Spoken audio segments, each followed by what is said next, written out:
ভিডিওটির সম্পূর্ণ স্বত্বাধিকার কেবলমাত্র itbari.com এবং onlinebschoolbd.blogspot.com এর। কোনরূপ কপি বা ব্যবসায়িক উদ্দেশ্যে কোনো ধরনের কপি করা সম্পূর্ণ আইনত দণ্ডনীয় অপরাধ।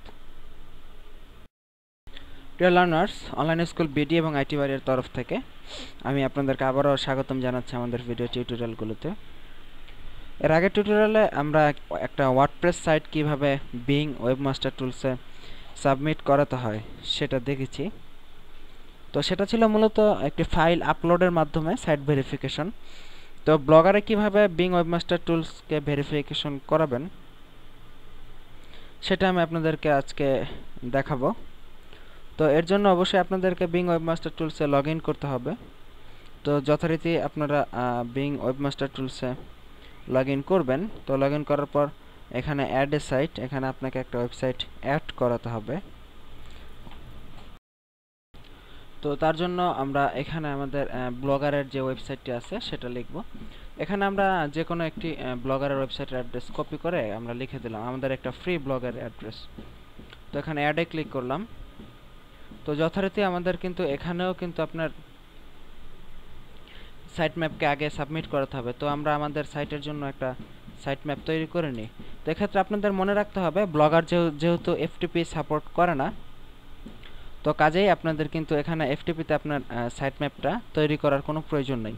আপনি শুধু এখান থেকে সাইট ম্যাপটা একবার ডাউনলোড করে নেবেন। তো একবার যদি এখান থেকে সাইট ম্যাপটা একবার ডাউনলোড করেন তাহলে কিন্তু এনাফ হয়ে গেছে। আপনাকে আর এখান থেকে হেয়ারে ক্লিক করে সাইট ম্যাপটা জাস্ট ডাউনলোড করে নিলে আপনাকে কিচ্ছু করতে হবে না। এবার আপনি আপনার ওয়েবসাইটের শেষে স্ল্যাশ দিয়ে সাইট ম্যাপ .xml এটা লিখে ক্লিক করলে আপনার সাইটের সাইট ম্যাপটা দেখতে পাবেন। দেখুন এই যে অটোমেটিক্যালি ডাউনলোড অপশন চলে আসছে। কাজে কিন্তু ব্লগারে কিন্তু এই সুবিধা আছে, আপনাকে কোনো কিছু আপলোড করার ঝামেলা থাকে না। তো আমরা এখানে আমাদের এই সাইট ম্যাপের যে লিঙ্কটি আমাদের সাইট দিয়ে স্ল্যাশ দিয়ে সাইট ম্যাপ .xml লিখে অ্যাডে ক্লিক করলাম। তো যথারীতি কিন্তু আমাদের এবারও কিন্তু আমাদের সাইটের ওনারশিপ ভেরিফিকেশনের অপশন আসছে। তো যেহেতু এখানে ডাউনলোড করে এফটিপি দিয়ে আপলোড করার অপশন আছে, কিন্তু আমরা এটা করতে পারবো না কারণ ব্লগার এফটিপি সাপোর্ট করে না। তো আমরা যেটা ব্লগারের জন্য যেটা করতে হবে, এই মেটা যে ট্যাগটা আছে এখানে আমরা দেখতে পাচ্ছি, এই মেটা ট্যাগটা দেখুন, এই যে এই উপরের এই হেড এবং নিচের এই স্ল্যাশ দিয়ে হেড, এই দুই হেড ট্যাগের মধ্যে টাইটেল ট্যাগের উপরে মেটা কন্টেন্টটা রেখে দিতে হবে কপি করে। তো আমরা এটা কপি করে দেখুন আমরা এখন আমাদের ব্লগারে লগ ইন অবস্থায় আছি, আমাদের ওয়েবসাইটের জন্য ব্লগারে লগ ইন অবস্থায় আছি। তো বাম পাশে ব্লগারে এই যে টেমপ্লেট অপশনটা দেখতে পাচ্ছেন, এই টেমপ্লেটে ক্লিক করবেন। তো টেমপ্লেটে ক্লিক করার পর এডিট HTML অপশনটা আসবে, এটাতে ক্লিক করব। তো ব্লগারে কিন্তু HTML এডিটরের আগের ভার্সন চেঞ্জ করছে, এখন ওদের HTML এডিটরটা এরকম ভার্সনে হয়। তো আমরা এখানে হেড অপশনটা খুঁজে বের করতে হবে। তো হেড অপশনটা সাধারণত শুরুর দিকেই থাকে। এখানে দেখুন 4 নাম্বার লাইনে আমরা এই প্রথম হেডটা পেয়ে গেছি। একটু নিচের দিকে নামি দেখুন এই এখানে কিন্তু আমরা দ্বিতীয় হেড এই অপশনটাও কিন্তু আলটিমেটলি পেয়ে গেছি। তো এখানে দেখুন এই যে টাইটেল এই অপশনটাও আমরা পেয়ে গেছি। তো টাইটেল ট্যাগের উপরে আমরা যে মেটা কন্টেন্টটা আমরা কপি করে এনেছি সেটা এখানে পেস্ট করে দেব। তো পেস্ট করার পর আমরা এটাকে সেভ টেমপ্লেটে ক্লিক করব।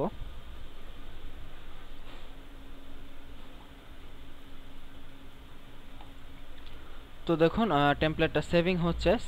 টেমপ্লেটটা সেভ হওয়ার পর আমরা ওনাদের সাইট বিং ওয়েবমাস্টার টুলসে ভেরিফিকেশনের জন্য আবেদন করব।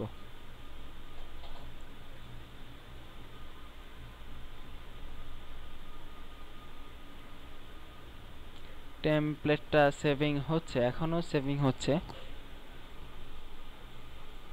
ব্লগারের টেমপ্লেট এডিট করলে মাঝে মাঝে এরকম সময় নেয়, হঠাৎ সব সময় নেয় না, মাঝে মাঝে যে কোনো কারণে যে কোনো প্রবলেমে এরকম এই যে okay fine, template edit save হয়ে গেছে।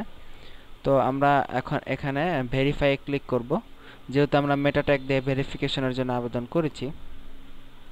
এখন বিং যদি আমাদের এই মেটা ট্যাগটা আমাদের সাইটে পায় তাহলে ভেরিফিকেশন হয়ে যাবে। ওকে ফাইন,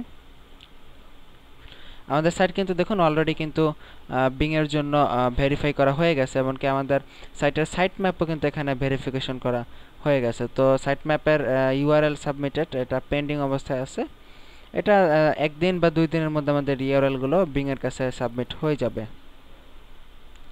তো দেখুন এর মধ্যে কিন্তু আমরা আমাদের বিং এর সাইটকে সাবমিট করে ফেললাম। তো বাম পাশে দেখুন বিভিন্ন অপশন আছে, কনফিগার মাই সাইট।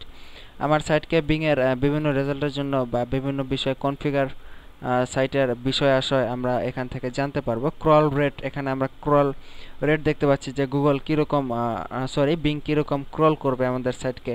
ব্লকড ইউআরএল, এখানে আমাদের সাইটের কোনো ইউআরএল যদি বিং ওয়েবমাস্টার বা বিং সার্চ ইঞ্জিন ব্লক করে দেয়, সেটাও আমরা এখান থেকে দেখতে পাবো।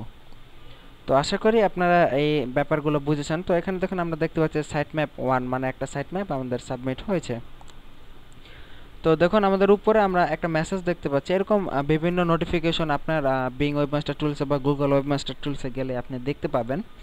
তো নোটিফিকেশনগুলো পড়বেন, ক্লিক করুন, আর কি নোটিফাই করে আপনাকে। সম্ভবত আমাদের এই মেসেজটা ওয়েলকাম মেসেজ হবে। হ্যাঁ, এই যে আমাদের মেসেজটা ওয়েলকাম মেসেজ হয়েছে। আসলে এরকম আপনার প্রথমবার অ্যাকাউন্ট খুললে এরকম একটা ওয়েলকাম মেসেজ আপনাকে দিবেই সাধারণত।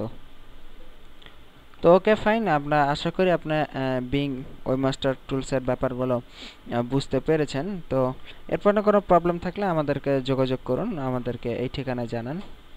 তো ভালো থাকবেন সবাই, এই প্রত্যাশা আজকের মতো টিউটোরিয়াল এখানেই শেষ করতেছি। আল্লাহ হাফেজ। ভিডিওটির সম্পূর্ণ কপিরাইট আইটি বাড়ি এবং অনলাইন স্কুল বিডি। কোনো প্রকার কপি করা সম্পূর্ণ নিষিদ্ধ এবং আইনত দণ্ডনীয় অপরাধ।